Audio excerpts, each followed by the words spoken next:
સ્વામી તો બાપાનો પડ્યો બોલ ઝીલે, કોઈ દિવસ આમ વિચારી નહીં કે હવે કેમ કરવું, શું કરવું. એટલે પછી 23મી ફેબ્રુઆરી 1983 એ દિવસે ફોન આવેલો. એ જ રાત્રે કોઠારી સ્વામીએ બરોડા એક્સપ્રેસમાં જમ્પિંગ ડબ્બો હોય ને, પેલા મજૂરને 2 બંટા ગોળીની લાડુડીનું પેકેટ આપી ઉપર ગોઠવાઈ જવાનું, પછી લઘુ પાણી લાગે તો હેઠે નહીં ઉતરવાનું, હેઠે ઉતર્યો તો ઉપવાસ ચોટે. કોઠારી સ્વામી એ જ દિવસે એમને મોકલ્યા અને જોડમાં મને જવાની આજ્ઞા કરી. એટલે જોડમાં જવાની આજ્ઞા થઈ એટલે મને તો લોટરી લાગી, કારણ કે મુંબઈના કોઈ પણ સંતોએ હજી બાપાના હૃદયરોગના હુમલા પછી દર્શન કર્યા જ નહોતા. 24મી ફેબ્રુઆરીએ બાપાના દર્શન BR પટેલની હોસ્પિટલમાં થયા અને પૂછ્યું કે કેમ આવ્યા, એટલે કીધું કે આપે આજ્ઞા કરી એટલે પ્રબોધ સ્વામીને મૂકવા. તો સ્વામી કે ખુશાલ ભગત છે ને, ખુશાલ મોટા, જેમ અત્યારે અહીંયા પૂજ્ય કેશવ ભગત છે આપણે જડભરતજી, એવી રીતે ખુશાલ મોટા પણ, જો કે એ તો બહુ સમજુ ડાયા હતા. ખુશાલ મોટાને કીધું કે તમે પ્રબોધ સ્વામીને બોચાસણ મૂકી આવો. અને સ્વામી BR પટેલની હોસ્પિટલમાં આરામ કરતા હતા. એમની પાસે રોજ અમે સંતો વાંચન કરતા હતા. BR પટેલે કીધેલું કે સ્વામી બાપા જ્યારે વાંચન સાંભળતા સાંભળતા ધીમે ધીમે માળા મંદ પડે અથવા માળા બંધ પડી જાય, સ્વામી આરામ માટે આંખો મીચી દે એટલે કથા બંધ કરી દેવાની. પણ 1 નહીં 2 નહીં, એવા લગભગ 15-17 અનુભવ થયા હશે કે બાપાની માળા એકદમ ધીમી પડી જાય અને ઘણી વાર તો આંખ પણ આમ મીચી દે. એટલે આપણે જેવું પુસ્તક બંધ કરીએ એટલે સ્વામી સ્મૃતિ આપે કે હરે, એટલે કે હું જાગું છું, સૂતો નથી એમ. હરે કરીને એ ઉચ્ચાર બોલે. અને એ વખતે પહેલી વખત સ્વામી જ્યારે સોફા ઉપર બેઠા હતા, એ વખતે સ્વામી છે ને ગોગલ્સ, આપણે પેલા કોન્ટેક્ટ લેન્સ નહોતા પહેરતા, એટલે કમલ નયન જેવા અમને આંખો લાગે, કારણ કે મોટા દાબડા જેવા ચશ્મા પહેરતા હતા.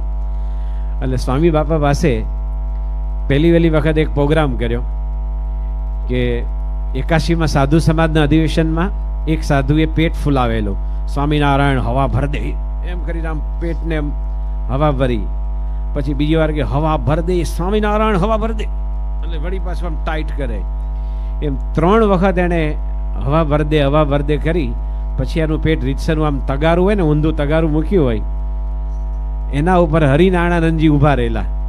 અને પછી બાપાને કીધેલું કે તમે એના પર ઊભા રહો અને કંઈ ન થાય. તો આ બધા જે સાધુ આવતા હતા, એ સાધુ બધા જે પ્રવચન કરતા હોય, કારણ કે કેટલાકને એમ કે ભાઈ અમે કીર્તનકાર હોઈએ એટલે કોઈના પ્રવચનમાં ધ્યાન નહીં આપતા હોઈએ, પણ બધાના પ્રવચન ખબર હોય. એમાં પણ હરિનારાયણ સ્વામી જે પ્રવચન કરે ને, એની છટા જુદી, આખું આમ કપડું આમ હોય.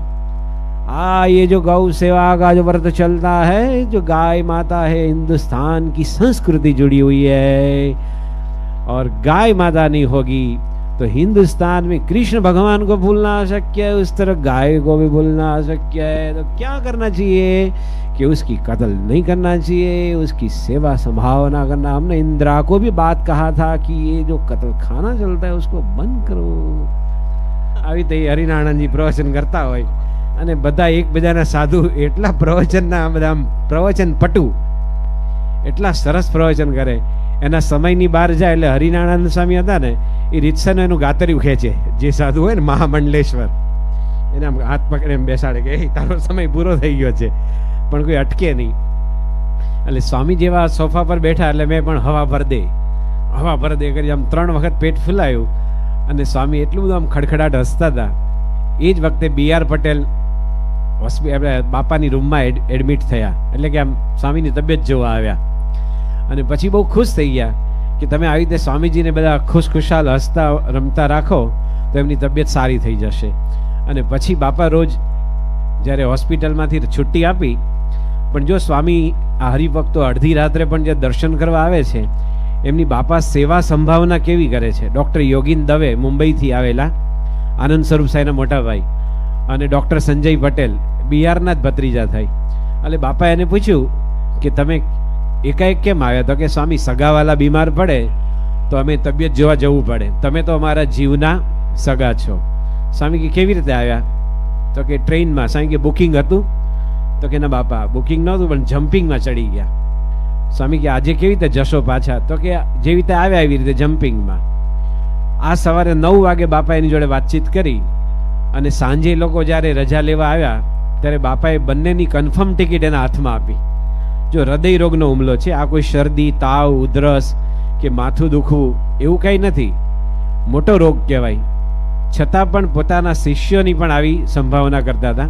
એટલે સ્વામી એમ્સમાં જ્યારે આરામ કરતા હતા ત્યારે બધા ઘણા સંતો હતા, યોગીચરણ સ્વામી, રામચરણ સ્વામી, કૃષ્ણ વલ્લભ સ્વામી અને ઘણા બધા સંતો ત્યાં બાપાની સાથે સેવામાં હતા. એટલે રાત્રે સ્વામી બેસે ત્યારે બધી ગમ્મતની વાતો થાય, પણ ગમ્મતમાં કેટલાક પ્રસંગો સત્ય હોય, કેટલાક બનાવ્યા પણ હોય, કંઈક આનંદ ઉત્પન્ન કરવા માટે.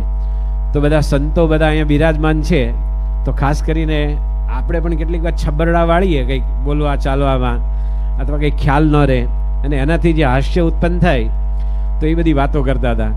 અને સાંઈ બાબા બેઠા હોય, પેલું દીવાન હતો, દીવાન, એના ઉપર સ્વામી રેસ્ટ કરે.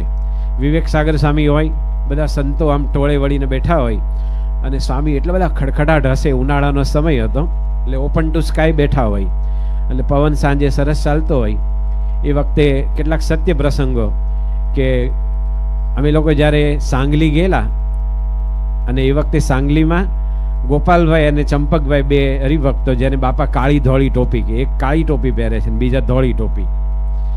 એટલે એમના ઘરે અમે ઉતર્યા તો બાજુમાં માધવનગર કરીને એક પરુ છે, સબબ સાંગલીનું. એને એક હરિભક્તે બાપાને કીધેલું, સોરી સંતોને કીધેલું કે મારે 18 લાખ રૂપિયાનું દેવું છે, અને મારી ઉપર એટલું બધું આમ ટેન્શન છે ને, તો તમારા સંતો આવે તો મારા ઘરે પધરામણી કરાવજો. એટલે ચંપકભાઈ અમને લોકોને લઈને એના ઘરે પધરામણી કરાવવા ગયા. એનો એક છોકરો અમિત હતો, અત્યારે તો એના લગ્ન થઈ ગયા. એ અમિત સાવ નાનો હતો. અમે જેવા સંતો એના ઘરમાં પગ મૂક્યા, એટલે પેલો અમિત મને જોઈને કે સ્વામિનારાયણ ઢોલ. એના પપ્પા કે ના બોલાય, ચૂપ ચૂપ. તો એ છોકરો કે સ્વામિનારાયણ ઢોલ. એના પપ્પા બિચારા અંદરથી એવા દુઃખી થઈ ગયા કે 18 લાખનું દેવું છે, એ કરજા મુક્ત થી એના માટે સંતોન લાવ્યો છું ને આ તો તોફાને ચડ્યો. 3-4 વાર સ્વામિનારાયણ ઢોલ, સ્વામિનારાયણ ઢોલ, સ્વામિનારાયણ ઢોલ. પછી એના પપ્પા એને એક થપ્પડ મારી. તો ઓલો છોકરો રડતા રડતા કે સ્વામિનારાયણ ઢોલ, સ્વામિનારાયણ ઢોલ. પછી મેં એને કીધું, એના પપ્પાને, હિંમતલાલ પડિયાને, મેં કહ્યું તમે એને મારો નહીં, એ આંખે દેખ્યો અહેવાલ આપે છે. જેવા મેં નિરખ્યા, પછી એના પપ્પાને થયું કે આ લોકો કોઈ શ્રાપ નહીં આપે, કારણ કે આપણે ત્યાં કોઈ શાપ આપતા જ નથી, કારણ કે મહારાજે જ પોતાની વાણીને શાપ આપેલો કે અમે કોઈનું અહિત ઈચ્છીએ તો ક્યારે પણ એ સફળ ન થાવ. તો બાપા આગળ આવા બધા પ્રસંગો કહેવાય. એમાં એક વખત બધા સંતો પરતવાડા ગયેલા, અને પરતવાડામાં એક હરિભક્ત હતા, એ ચુસ્ત જૂના મંદિરના, પણ પ્રમુખ સ્વામી મહારાજની સાધુતા જોઈને એમને સત્સંગ થયેલો. હવે એને બહુ ઉમંગ હતો કે સંતો એટલા બધા આવ્યા છે, 5 સંતો, તો એને માટે મારે કંઈક કરવું જોઈએ એમ. એટલે એને અમારા મંડળધારી હતા ઘનશ્યામ પ્રસાદ સ્વામી, હવે એમને પ્રશ્ન પૂછ્યો કે મારે આ 5 સંતોને ધોતિયા ઓઢાડવા છે, તો સ્વામી કેટલું કાપડ જોવે?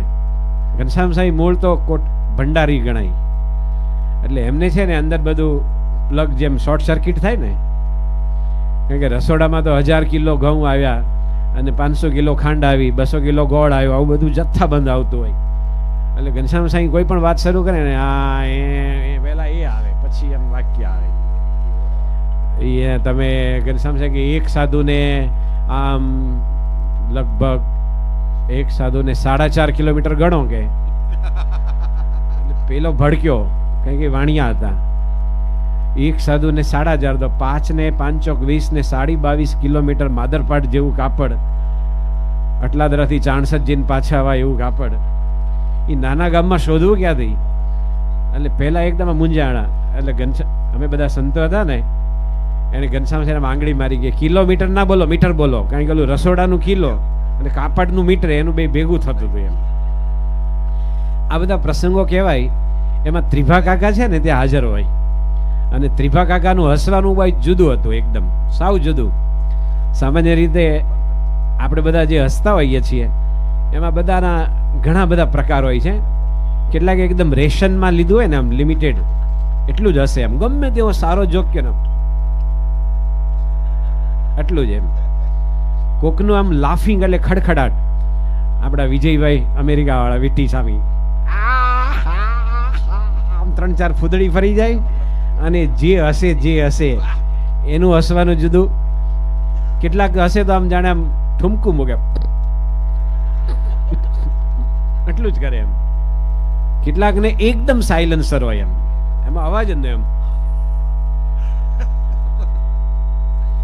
ત્રિભા કાકાનું હસવું એવું જુદું પડે કે એનાથી બાપા બહુ હસતા હતા. કારણ કે કોઈ પણ જોક પૂરો થાય ને એટલે બધાનું હસવાનું પતે તો ત્રિભા કાકાનું ફેડ ઇન થતું હતું. સામાન્ય રીતે સંગીતમાં જે ફેડ આઉટ થાય ને, ધીમે ધીમે ધીમે ધીમે આમ વોલ્યુમ ઓછું થતું જાય. બ્રહ્મ કિલોલમાં અક્ષરેશ સ્વામી એક ભજન બહુ સરસ ગાયું છે, એનું ફેડ આઉટ બહુ સરસ છે. ચાલો સંતો જાઈએ ગઢ જૂને રે, ચાલો સંતો જાઈએ ગઢ જૂને રે. એટલા બધા સરસ ફ્લૂટના જે ફિલર પીસ વાગે છે અને એટલું બેસ્ટ ફેડ આઉટ કરેલું છે. રમાકાંત પાટીલ એ બહુ મોટા સંગીતકાર હતા. અત્યારે જેમ રૂપક કુલકર્ણી અને રાકેશ ચોરસિયાનું નામ છે એમ એ જીવતા હોત એનું પણ નામ એવું થાત.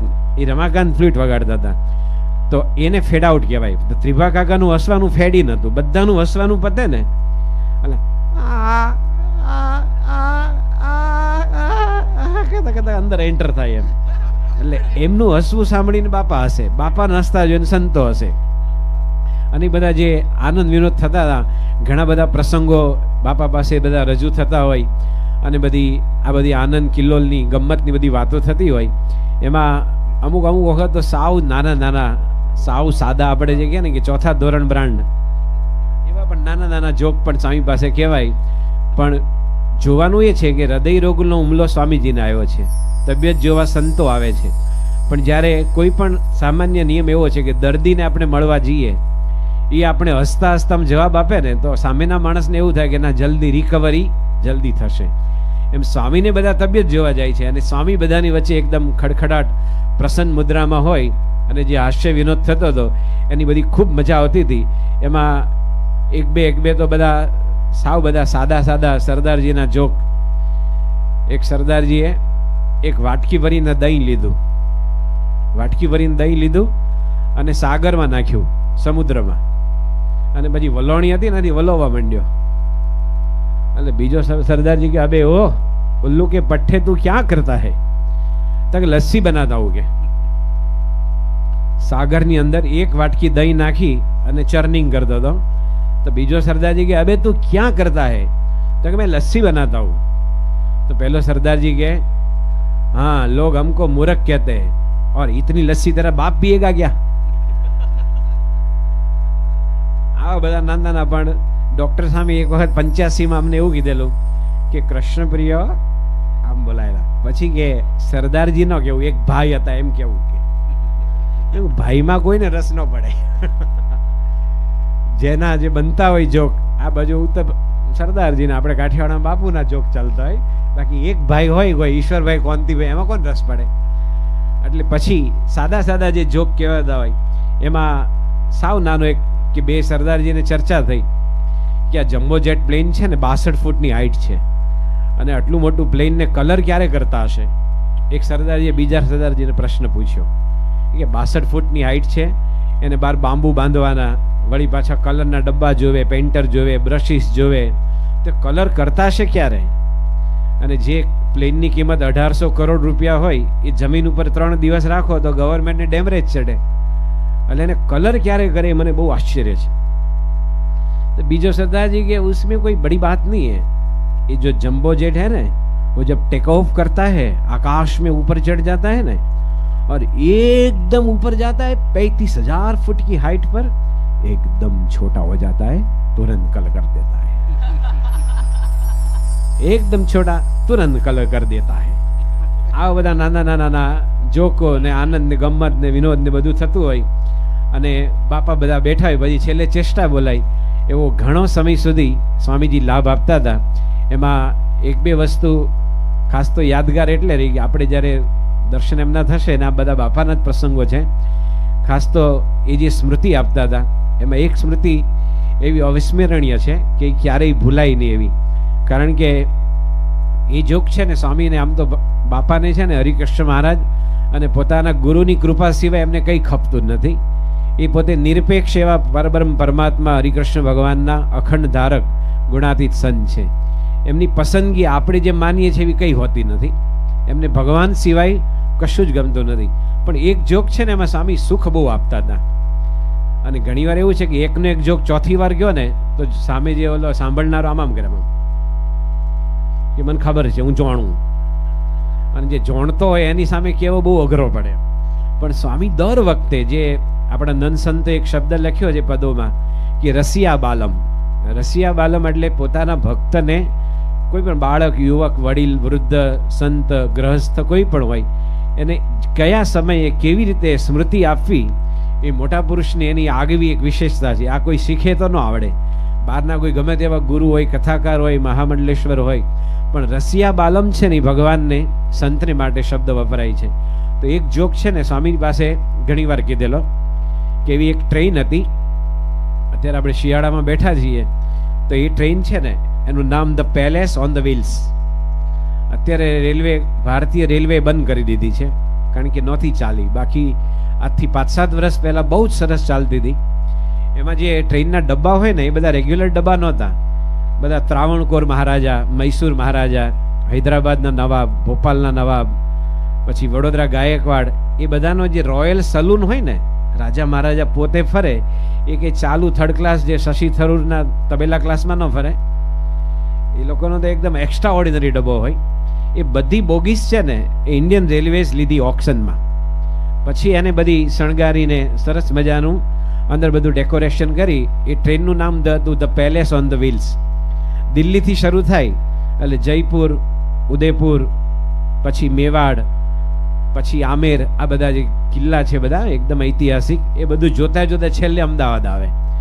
અને અમદાવાદમાં એ લોકો સાબરમતી, હૃદયકુંજ અને સીદી સૈયદની જાળી એ જોઈને પાછા રિટર્ન થાય. આપણે એ વખતે ઘણી વખત ગાંધીનગર અક્ષરધામ તરફથી ઇન્ડિયન રેલવેને પણ જણાવેલું કે તમારી ટ્રેન સોમવારે સવારે આવે છે અને ગુજરાતમાં જોવા જેવું આ ગાંધીનગરનું અક્ષરધામ છે. તમે એક દિવસ વહેલી લાવો અથવા તો એક દિવસ મોડી એમ. પણ રેલવે તંત્રે કશું સાંભળ્યું નહીં એમ. કારણ કે સોમવારે એ લોકો જોવે તો શું, ફક્ત સીદી સૈયદની જાળી અને હૃદયકુંજ, ગાંધી આશ્રમ, આ 2-3 વસ્તુ જોવે. અને પેલા જૈનોના જે દેરાસર છે, આવી 3 વસ્તુ જોવે. એના સિવાય એને ચોથું કંઈ જોવાનું નહીં. પણ રેલવે કશું સાંભળ્યું નહીં. એ ટ્રેનનો હું જોક સ્વામીને કહેતો હતો કે ટ્રેન દિલ્હીથી ઉપડે ને તો એક સરદારજી હતા સતનામસિંહ, એ બર્મિંગહામથી આવ્યા. એ ટ્રેનમાં રોજનું ભાડું $150 થાય, અમેરિકન ડોલર, રોજનું 150. અને 6 દિવસની યાત્રા હોય છે. અને બેઠા પહેલી વાર ટ્રેનમાં, અને એ ટ્રેનમાં તો એકદમ અલ્ટ્રા મોડર્ન તો હોય પણ સારામાં સારી વ્યવસ્થા, ખાવાનું, પીવાનું, સૂવાનું. અને જે આપણે બધા તો સત્સંગી છીએ, આપણે બિલકુલ જે ખપે નહીં એવું એ લોકોને લીકર પણ આપે, ફ્રી ઓફ આપે. અને જેટલો એને જોવે એટલો, એમ લિમિટેડ નહીં. તો આ સતનામસિંહ હતા ને એ એસી ટ્રેનમાં બેઠા અને બધા બિયર પીધા, 1 ડબલું, 2 ડબલું, 3 ડબલા. અને પછી ઠંડી બહુ હતી એટલે એને બાથરૂમ જવું હતું. એટલે બાથરૂમ આગળ ગયા. મૈસૂરના મહારાજાનો એક કોચ હતો અને બાથરૂમનું જે બારણું હોય ને ટોયલેટનું, એને ખોલીને અંદર જવા માટે ગયા. અંદર એક આખી સાઈઝનો કાચ હતો, મિરર, બાથરૂમની અંદર. અને સરદારજી અંદર ગયા પછી કે ઓ સોરી સોરી સોરી સોરી, એનું રિફ્લેક્શન દેખાડું. એને થયું કે અંદર કોક હશે એમ. એટલે સોરી સોરી કહીને બેસી ગયા. અડધો કલાક પછી આ ટ્રેન તો પાછી નડિયાદ ને આણંદ ને કે નાના સ્ટેશન કરે નહીં, મોટા મોટા સ્ટેશન પકડે. એટલે એને ફરી જવું હતું. પેલું જે એને કોઈ માણસ બેઠો છે એટલે હું ફરી વાર જઈ આવું. એટલે અડધો કલાક પછી પાછા અંદર ગયા અને નોબ ઘુમાવીને અંદર ગયા તો કે ઓ સોરી સોરી સોરી સોરી, આઈ એમ સો સોરી કે. અને પાછો પોતાના સીટ ઉપર બેસી ગયા. એમાં થોડી વાર પછી છે ને રેલવેના એટેન્ડન્ટ હોય ને તમને પૂછવા આવે, કારણ કે રોજના $150 જેની ટિકિટ હોય એમાં કે એવું નહીં કે એને ખાવું હોય તો ખાશે. તમને વારંવાર પૂછે કે હું તમને મદદ કરી શકું, તમને કંઈ અસુવિધા છે, કંઈ પ્રોબ્લેમ છે. એટલે રેલવેનો એટેન્ડન્ટ હતો ને સરદારજી, એ સરદારજી હતો. એ સતનામસિંહ પાસે આવ્યો કે સત શ્રી અકાલ. તો કે સત શ્રી અકાલ. તો કે આપકો કોઈ અસુવિધા હૈ ક્યા? તો પેલો જે પેસેન્જર હતો ને સતનામસિંહ, એ કે અસુવિધા કે સિવા હૈ ક્યા? एक आदमी 1 घंटा से टॉयलेट ऑक्यूपाइड करके बैठा है, हमारा नंबर कब लगेगा? पहले के साहब जो इतनी महंगी ट्रेन में घूमते हैं वो अंदर बैठने के लिए पैसा नहीं देते, हम खुद तपास करते हैं, इन्वेस्टिगेशन करते हैं. પછી જે રેલવે એટેન્ડન્ટ સરદારજી હતો ને, એ બાથરૂમ સુધી ગયો, એને નોબ ઘુમાયો અંદર જવા માટે, પછી ઓ સોરી સોરી સોરી સોરી. પછી પેસેન્જર પાસે આવીને કીધું સતનામ સિંહને કે માફ કરના સતનામ સિંહ, હવે સમજવા જેવો જોક છે, माफ करना सरदार जी, हम उसको कुछ नहीं कह सकेंगे, अंदर जो बैठा है टॉयलेट में वो हमारा गवर्नमेंट का आदमी है,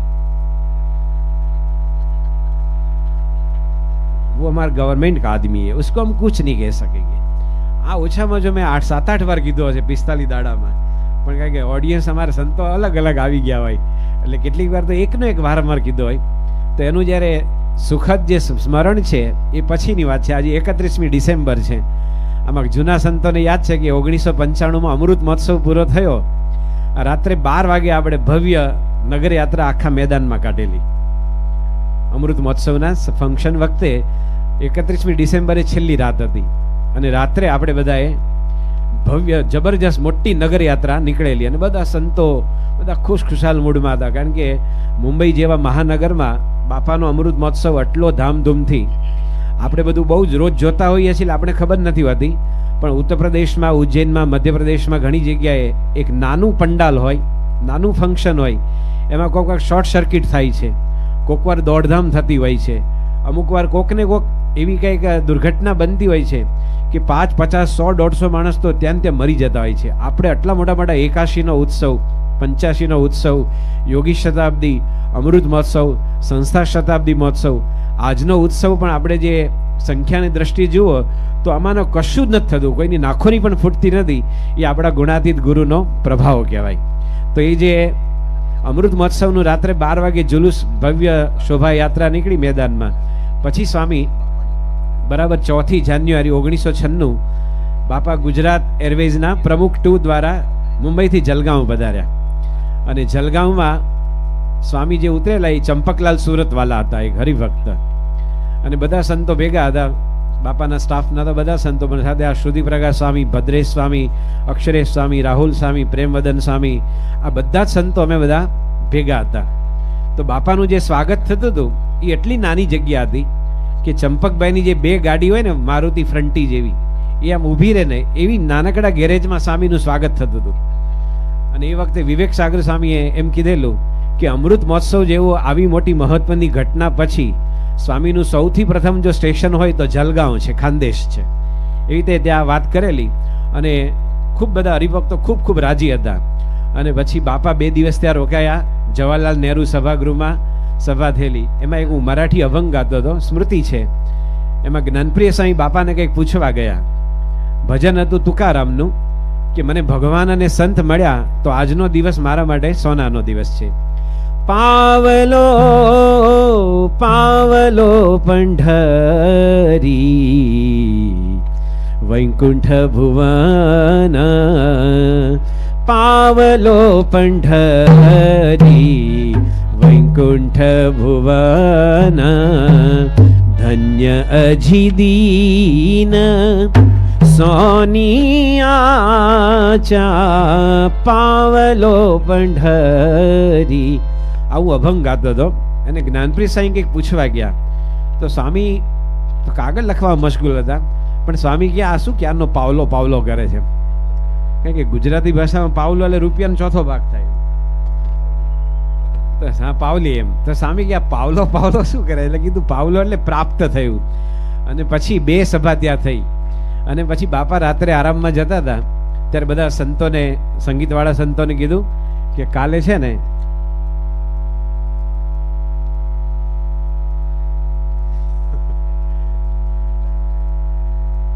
ખાસ તો આજે બાપાનું જે સ્વાગત થતું એટલી નાનકડી જગ્યામાં, અને આપણે જોઈએ છીએ કે આપણા સત્સંગમાં જેટલા પુરુષ હરિભક્તો આવે એના કરતાં અનંત ગણા બેન સ્ત્રીઓ હરિભક્તો છે આવતા હોય. ત્યાં પણ એવું બનેલું કે સ્વામીના દર્શન માટે ખાનદેશ આખું ઉમટેલું. અને વિવેક સાગર સાંઈ પ્રવચન કરતા હતા, એમાં પાછળ લોકોને બેસવાની જગ્યા ઓછી અને શોર બકોર વધારે હતો. આ તો ફક્ત જે ગમત થયેલી, આપણે અત્યારે ગમતનો જ કાર્યક્રમ છે, કોઈ નિરૂપણ માટે તમે નથી મને સાંભળતા અત્યારે. તો વિવેક સાગર સાંઈનો પ્રવચન છે ને કંઈ સંભળાતું નહોતું, એટલે પીપી સ્વામી ભેગા હતા. એમણે એમને રિક્વેસ્ટ કરી કે હું 1 મિનિટ જાહેરાત કરી દઉં, પછી તમે આગળ બોલજો. પછી પીપી સ્વામી કહે કે પીછે સે આવાજ બહુત આતી હૈ તો આવાજ કમ કરો.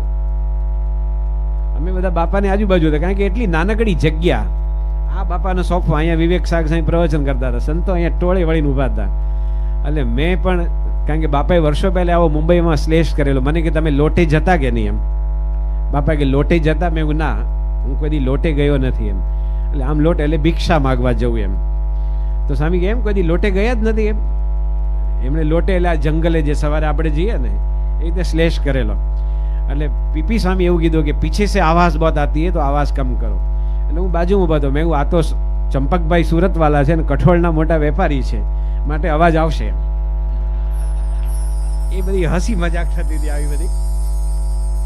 પછી સ્વામીએ રાત્રે સૂતી વખતે સંતોને કીધું કે કાલે આપણે ચોપડા જવાનું છે, એટલે હું પણ પૂજામાં આ ટાઈમે આવી જઈશ. બધા સંતો સંગીતવાળા સાંભળી લો કે નાહી ધોઈ પૂજા પાઠ કરી, નાસ્તો કરી, બધું પોટલું પેક કરી નીચે આવવાનું, અને પૂજા પતે એટલે તરત નીકળી જજો. અને પછી બાપાની પૂજા બધા સંતો બધા હતા, રાહુલ સ્વામી હતા, પ્રેમવદન સ્વામી હતા, ભદ્રેશ સ્વામી, અક્ષરેશ સ્વામી. પછી બધા ભજનો ગાઈ અને મેટાડોરમાં બધા ચોપડા ઉપડ્યા. અને ચોપડાની અરુણ ગુજરાતીએ છે ને એક બહુ મોટી જીનિંગ ફેક્ટરી હતી, એમાં બાપાની સ્વાગત સભા ગોઠવેલી. એટલે બધા માને, મોરે, આપટે, ઠોટે, ગોટે, વિચારે, બેન્ડરે, સોનવણે, વાઘમારે, કછુએ, આ બધા ઓલ મરાઠીસ એકારણ. અને પછી ત્યાં અક્ષરેશ સાંઈ અમે બધા ભજનો ગાયા. વિવેક સાગર સાહેબ અમને કીધેલું કે હું આવું એટલે તમારે સ્ટોપ બંધ કે યોગી બાપા બોલતા સ્ટોપ બંધ એમ. એટલે અમે લોકો એ બધા ભજનો ગાયા અને વિવેક સાગર સાંઈ બધા આવ્યા, એટલે પછી અમે બધા સ્ટોપ બંધ કર્યા. પછી એમણે સરસ સંત મહિમાનું પ્રવચન કર્યું. ત્યાં પછી એમને પણ પાછું ફિક્સ હતું કે બાપા આવે એટલે એમને સ્ટોપ બંધ કરવાનું હતું. એટલે પછી પ્રમુખ સાંઈ મહારાજ પધાર્યા અને તરત અરુણભાઈ ગુજરાતીએ બહુ લાંબુ મોટું પ્રવચન કર્યું. એમનું જે વેલકમ પ્રવચન કરે ને, કારણ કે અરુણભાઈ ગુજરાતી બહુ ફાકડા વક્તા, એમાં આટલા બધા માણસોનું આયોજન એમણે જ કરેલું. એટલે સ્વામીજીનો મહિમા એમણે લોકોની વચ્ચે કીધો. અને પછી બાપાના જ્યારે આશીર્વાદ શરૂ થવાના હતા એ વખતે સ્વામી પાસે આ માઇકે મૂકવામાં આવ્યું, ત્યારે સ્વામીએ ભદ્રેશ સ્વામીને કીધું કે તું 5 મિનિટ બોલે કે. હવે એકવાર બધો કાર્યક્રમ પત્યો હોય ને આશીર્વચન સિવાય કશું હતું જ નહીં, તો સ્વામીએ ભદ્રેશ સ્વામીને કીધું કે તમે 5 મિનિટ બોલો એમ, કારણ કે એને મરાઠી સારું આવડે છે. એટલે પછી ભદ્રેશ સ્વામીએ 5 મિનિટ પ્રવચન કર્યું. હવે આ જોક એ છે, મૂળ તો આજે વાત એટલે મને વિગતે વાત કરી કે પેલું જે પેલેસ ઓન ધ વ્હીલ્સમાં જે પેલા સરદારજી જે 4 કલાક અકળાયેલા ને બાથરૂમ ગયા વિના, એમ અમે બધા પણ એ 6ઠી જાન્યુઆરીનો દિવસ હતો અને ઠંડી કે મારું કામ. અને અમે લોકો સવારના 7, સવા 7 નીકળી ગયેલા. એટલે એની મારી દશા પણ સરદારજી જેવી જ હતી. અને હું પણ છે ને કંઈક બાથરૂમની તલાશમાં હતો, પણ આખું જીનિંગ ફેક્ટરી મોટી એનું મેદાન હતું, એટલે કોઈ બાથરૂમની વ્યવસ્થા જ નહોતી. એમાં વળી બાપાનું પ્રવચન પૂરું થયું અને તરત બાપાને પોલીસ એસ્કોર્ટ આપવામાં આવી અને સ્વામી એમના ઘરે ગયા. એમના પિતાજી મગનભાઈ, અશોકભાઈ મગનભાઈ ગુજરાતી. અને મગનભાઈએ ખાદીની જે પોતે જાતે કાતેલી જે પૂણી હોય ને એની ખાદીનો પોતે હાર બનાવેલો. અને પછી સ્વામીને એનું સ્વાગત કર્યું. અને પછી બાપા બાથરૂમમાં ગયા અને અમે લોકો 7 વાગ્યાને નીકળેલા, એટલે 12 કલાક, લગભગ 5 કલાક થઈ 12 વાગ્યા એટલે. એટલે એક બાથરૂમનું બારણું મેં એમ ખખડાયું, અંદરથી નિર્ભય સાંઈ કે કોણ, એટલે ખબર પડી ગઈ કે ભાઈ બાપા હોવા જોઈએ એમ. એટલે પછી બીજે બાથરૂમમાં ગયા, પછી ખબર પડી હશે નિર્ભય સાંઈને કે કોણે ખખડાયેલું એમ. તો પછી બાપા પણ બાથરૂમમાંથી એમ બહાર નીકળ્યા અને અમે લોકો પણ સંતો સામેથી આવતા હતા. તો સ્વામી કે કૃષ્ણપ્રિયા સોરી કે જે 1983માં જે જોક કીધેલો ને એ મને 1996માં એ જ એક્શન સાથે આમ બતાવ્યો કે સોરી આપણે જેમ અત્યારે હું જેમ સ્વસ્થતાથી કહી શકું છું, તમે સાંભળી શકો છો, પણ 1 સેકન્ડ માટે છે ને આપણો આમ હૃદય ધબકાર ચૂકી જાય કે એક મારા જેવા સામાન્ય સાધુનો આટલા વર્ષો પહેલા કીધેલો જોક એ મને એઝ ઇટ ઇઝ એમણે એ જ મુદ્રા સાથે પાછો આપ્યો. તો એ બહુ મોટી સ્મૃતિ છે. તો એવા કેટલાક પ્રસંગો સ્વામી પાસે ગયા હતા. કેટલીક વાર સ્વામી એટલી નાની નાની સહજ ગમ્મત ઊભી થાય. 1990માં બાપા લંડનથી ન્યુયોર્ક જતા હતા એર ઇન્ડિયાના પ્લેનમાં, અને પ્રબોધજીવન સ્વામી છે ને એ વખતે બાપાને રસોઈ જમાડવામાં હતા. તો બાપા બેઠા હતા બારી પાસે, એટલે સંતો બધા એમની આજુબાજુ ગોળે ટોળે વળી ગયેલા. અને પછી ન્યુયોર્ક આવવાને 20 મિનિટની વાર હતી, વેધર એકદમ ક્લિયર હતું. અને પછી પ્લેન છે ને ધીમે ધીમે હાઇટ ઘટાડતું હતું, કારણ કે 35,000ની ફૂટ એને 20-25 મિનિટ પછી લેન્ડ કરવાનું હોય તો નેચરલી હાઇટ ઘટાડવાની હોય. અને બાપા આમ જોતા હતા, એટલું બધું નીચે ફર્સ્ટ ક્લાસ આમ ખેતરો સારા દેખાય, કોઈનું મોટું લાલ છપરાવાળી કોઈ મોટી મોટેલ હોય ને તો એ પણ એકદમ ક્લિયર કટ દેખાય. એટલે બાપા આમ જોતા હતા. એમાં પ્રબોધ સ્વામી છે ને એ પણ લાંબા છે, એટલે એ તો આમ નીચે બેઠા બેઠા આમ કરતા હતા. એટલે એ જે રીતે જોતા હતા ને એ સ્વામીએ જોઈ લીધું. અને મોટા પુરુષ છે એ કેટલીક વાર ગમત ઊભી કરે, એટલે સ્વામીએ એ જોતા હતા ને પછી એમની સામે જોઈને મારી સામે જ જોયું, એટલે એમ કે કઈ ગમત ઊભી થાય, એટલે મેં જવા દીધી એમને. મેં નીચે પેલું જે લાલ છાપરાવાળું મકાન છે ને એ ડૉક્ટર કેસી પટેલનું છે. હવે અમે ન્યુયોર્કથી 20 મિનિટ દૂર હતા, આ જમ્બો જેટમાં હતા પાછા. અને એ વખતે કેસી કાકા તો જૂના સમયમાં તો બિચારા બ્રુકલિનમાં રહેતા હતા, અને આવડું મોટું આમ જબરજસ્ત સ્વિમિંગ પુલ ને આગળ પાછળ બધું મેદાન વાળું. એટલે પ્રબોધ સ્વામી ફરી આમ જોયું, પછી એને ખ્યાલ આવ્યો કે આ મને ઉલ્લુ બનાવે છે. એટલે મને કે જા જા આવે, તને ક્યાંથી ખબર હોય કે. એમને મને એવું કીધું કે સ્વામી એટલા બધા એકદમ ઠાવકા થઈ, હસ્યા વિના. સ્વામી કે એ બીજી વાર આવે છે ને બધી ખબર હોય, તું પહેલી વાર આવે છે કે. એકદમ સરસ કે બીજી વાર આવે છે એટલે એને બધી ખબર હોય, તને ખબર ન હોય. એક વખત 1985માં બાપા અબુધાબીમાં પધરામણી કરી અને ઉતારે રમણીકભાઈ દેપાલાના ઘરે ઉતરેલા, અને ત્યાં બાપા આવ્યા. એ વખતે સંતોએ છે ને ઘનશ્યામ પ્રસાદ સ્વામીને આ જે ભગવું ગાતરી હોય ને એ આમ આરબની જેમ ઓઢાડી દીધું, અને આ દોરડી બાંધી દીધી. અને પછી બાપા આવે એટલે એમ કહેવાનું કે તમારે સ્વામીનું સ્વાગત કરવાનું કે અસ્સલામ વાલેકુમ. ઘનશ્યામ સાહેબને અમુક શબ્દ બોલાવવા તો બહુ અઘરા, ખાસ કરીને 1980માં બાપાએ જે ઓપરેશન કરાવ્યું મેસેચ્યુસેટ્સ હોસ્પિટલ, એ જો એમની પાસે સાંભળ્યું તો તમારે ડિસ્ટન્સ રાખવું પડે. એમ ત્યાં ત્યાં જ અટવાઈ જાય બિચારા. એમાં અસ્સલામ વાલેકુમ પણ બોલવું એને અઘરું એમ.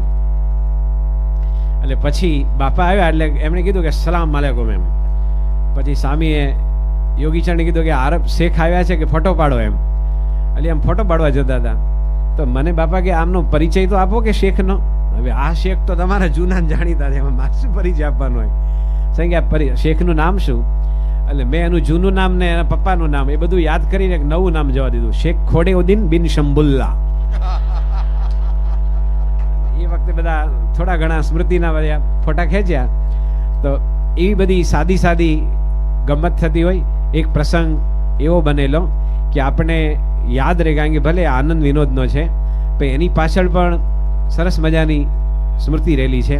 કે બાપા જ્યારે મુંબઈમાં હતા ત્યારે સંતોએ જે દિવસના 8 ક્લાસ હોય ને એનો વર્ગીકરણ કરેલું કે પ્રથમ તો બાપાનો વોકિંગનો ક્લાસ, બીજો બાપાની નિત્ય પૂજા, ત્રીજો ભોજન કરતા હોય ત્યારે, ચોથું બપોરનું ભોજન હોય ત્યારે, પાંચમો ફ્રૂટ્સ જમતા હોય ત્યારે બધા હાજર હોય, છઠ્ઠું જેને સેવાનો એ વોકિંગ હોય, બાકી બધા સભામાં હોય, સાતમું બાપા જ્યારે જમતા હોય એ ક્લાસ, અને આઠમો બાપા આરામમાં જાય ને ત્યારે પણ એક વખત બાપા બાથરૂમમાં ગયા અને એ વખતે બહાર ધરમસુદ સ્વામી છે ને બાથરૂમ આગળ આમ હાથ મૂકી અને વેઇટ કરતા હતા, અને સ્વામી બાથરૂમમાંથી બહાર નીકળ્યા. પણ સંતો બધા જોતા હતા, સ્વામી છે ને કોઈને ખબર ન પડે. એમ ધરમસુદ સ્વામી જેવી રીતે ઊભા હતા ને, આમ સ્વામી એક્ઝેક્ટ એની સામે આવી રીતે હાથ મૂકીને ક્યાં સુધી વાત કરી. અને પછી બધાને ખ્યાલ આવ્યો કે એમની એક્શન કરીને સ્વામીએ ધર્મસુદને એક સ્મૃતિ આપેલી. તો એ જે છેલ્લો ક્લાસ હોય એમાં પણ આવા આનંદ વિનોદનો પ્રસંગ બનતો હતો. એમાં એક વખત એવો પ્રસંગ બન્યો કે બાપા જ્યારે સ્ટુડિયોમાં આરામ કરે 5મે માળે, તો સ્વામી પોતાના પલંગમાં બિરાજ્યા અને પછી એક નાનકડો અમે વેશ કાઢેલો ભવાઈ. આમ એમાં તો કંઈ કોસ્ચ્યુમ્સ ન હોય, બદલાય નહીં, એમાં કોઈ જ્યાં મેકઅપ બેકઅપ ન હોય ગઈ. અને પછી એક નાનકડી રેકડી હતી. એ રેકડી છે ને જેમાં આપણે મોટા મોટા તપેલા લઈ જવા હોય એના માટે દાદર મંદિરમાં વપરાતી હતી. અને પછી એમાં ઘનશ્યામ સ્વામીને બેસાડ્યા, કારણ કે એ વખતે એને પગનું ફ્રેક્ચર થયેલું. કાટકો આપણી જે પવઈની જે ખેતીવાડી છે એ સંભાળતા સંભાળતા એમને એટલું બધું નુકસાન થયેલું કે આખા પગનું આમ જાંઘથી માંડી નીચે સુધી, અને તાત્કાલિક કિરણભાઈ એમને ટ્રીટમેન્ટ આપી છતાં 1.5-2 મહિના સુધી એમને લુંગી જ પહેરવી પડતી, કારણ કે એમને એનું પ્લાસ્ટર એ ટાઈપનું હતું. એટલે એમની બધી દાઢી છે ને કાળી ધોળી હોય એટલે મિક્સ લાગે, રામાનંદી સાધુ જેવી. અને એમાં લુંગી પહેરાવી એમને પેલી રેકડીમાં બેસાડ્યા. પછી બધા વર્ણિદ્ર સ્વામી, અક્ષરેશ સ્વામી એ બધા એમ ટોપી પહેરી, પેલી ભગવું કાપડ હોય ને એની ટોપી બનાવી ઉપર મદદ હેલ્પ. અને ઘનશ્યામ સાહેબને બેસાડીને એમની રેકડી હું ખેંચતો હતો, અને બાજુમાં એક એલ્યુમિનિયમની તપેલી હતી. એ તપેલીમાં બોલ્ટ નટ ને બધું ખિલ્લા હતું. એટલા માટે કે આમ અવાજ કરે તો પરચુરણનો અવાજ આવવો જોઈએ ને, અને નાટકમાં પણ જો ભૂલથી સાચા પૈસા મૂક્યા તો પણ આવી બને, એટલે ફક્ત અવાજ આવે એના માટે સ્ક્રૂ બોલ્ટ ને બધું મૂકેલું. અને ઘનશ્યામ સાહેબની રેકડી હું ખેંચતો હતો.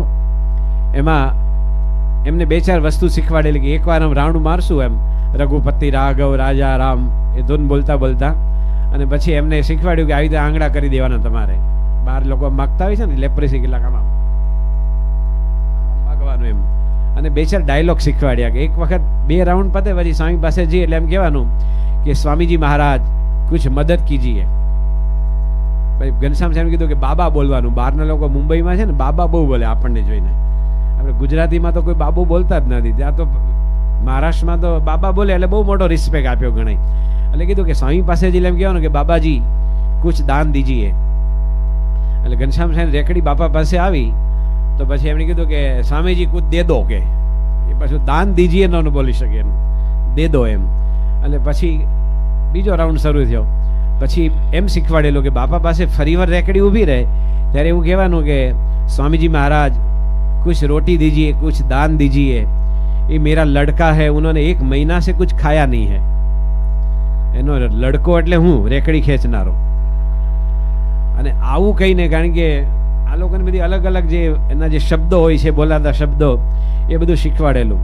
એટલે બીજી વાર રાઉન્ડ મારીને ગાડી એમની પાસે આવી ત્યારે બાપાને આગળ કીધું કે સ્વામીજી મહારાજ કુછ રોટલા દીજીએ, કે ભાઈ અમે રોટલા તો આવી જ જાય, કે મેરા લડકા ને કુછ ખાયા નહીં હે. એટલે બધા ખડખડાટ હસી પડ્યા, એટલા બધા હસી પડ્યા. પછી સ્વામીજીની વિશેષતા એ છે, આપણે જેમ કહે ને કે કેટલાક ગમ્મતને માણી શકે, પણ સ્વામીજી જે ગમ્મત હોય ને એમાં પણ ચપટીક ઉમેરી શકે, આપણી ગમ્મતને પણ થોડી વધારી દે એમ. એટલે સ્વામી હળવેથી ઘનશ્યામ સાહેબને કીધું कि तुम्हारा लड़का ने 1 महीना से खाया नहीं है तो अभी बहुत तगड़ा है, के 1 महीना से कुछ खाया नहीं है तो भी भारे तगड़ा है. આમ કરીને પછી એ જે તપેલી હતી ને એ અરવિંદ ગુરુ પાસે લઈ ગયો, પેલો રાજુ દવે અને ટીનુ મહેતા બંને ત્યાં હાજર હતા. અને એ લોકોએ 500 રૂપિયાની નોટ નાખી. પછી સ્વામી સુતા સુતા બોલ્યા કે આપણે અહીંયા ગમ્મત કરી નાટક જેવું, તોય ઠાકોરજીની સેવા થઈ. અને બહાર જે ખરેખર જે કેટલાક બિચારા માગનારા હોય છે એને જો ભગવાનને સંતનો આશરો નથી, અથવા એને કોઈ પોતાના પ્રારબ્ધ વશ થઈને એ સવારથી સાંજ સુધી માગે તો 5 રૂપિયા ભેગા ન થાય. આ 5 મિનિટનું નાટક કર્યું, એમાં પણ 1000 રૂપિયાની સેવા થઈ. આવા બધા કેટલાક પ્રસંગો એ સ્વામીજી પાસે કહેવાતા હોય, અને બાપા એ વખતે સ્મૃતિ આપતા હતા. એ બધા સ્મૃતિના પ્રસંગો અત્યારે અહીંયા આપની સમક્ષ કીધા છે. ઘણા વર્ષો પહેલાં ડૉક્ટર સ્વામી બિરાજ્યા છે, તો એમનો એક નાનકડો પ્રસંગ કે હમણાં જ ડૉક્ટર સાંઈ આફ્રિકા જઈને આવ્યા, લંડન જઈને, એટલે બાપાની હાજરીમાં બધા સંતો હતા, એમાં વિવેક સાગર સ્વામી બધાએ કીધું કે એમને પહેલાં અળો બોલતા નહોતું આવડતું. અને ડૉક્ટર સાંઈ કીધું કે મને નાનપણમાં કેરું, એમ કે કેળું બોલો તો બોલો કેરું, એમ કે કેળું ના બોલે. એટલે ડૉક્ટર સ્વામી વર્ષો પહેલાં પંચમહાલમાં ગયા હશે ને, એમાં ત્યાંના આદિવાસીને જોયા. એટલે એણે કીધું કે અમે આદિવાસીને જોયા, એના હાથમાં ચરકતા ભાલા, કે એટલે સંતોએ કીધું કે કબૂતર હોય, કાગડા હોય, ચકલા હોય, ચરકે, પણ ભાલા નો ચરકે એમ, તો કે નહીં ચરકતા ભાલા, કે એટલે શાઇનિંગ મારતા. બોલો પ્રમુખ સાંઈ મહારાજની, પ્રમુખ સાંઈ મહારાજની, પ્રમુખ સ્વામી મહારાજની. તો એક ખરેખર જે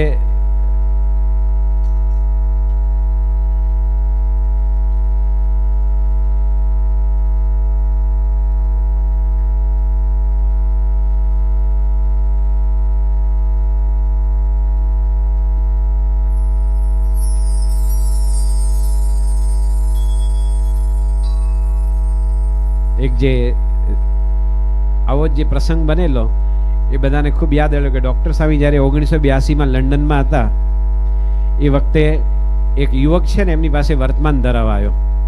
એમના મમ્મી પપ્પાએ મોકલ્યો હશે કે ડૉક્ટર સ્વામી જોડે વર્તમાન ધરાવી લે. એટલે ડૉક્ટર સાહેબ કે હું જેમ બોલું એમ તમે રિપીટ કરજો. એટલે હાથમાં પાણી આપ્યું. પછી ડૉક્ટર સાહેબ કે કારમાં આવ્યા? તો પેલો કે ના સ્વામી ટ્રેનમાં આવ્યો કે.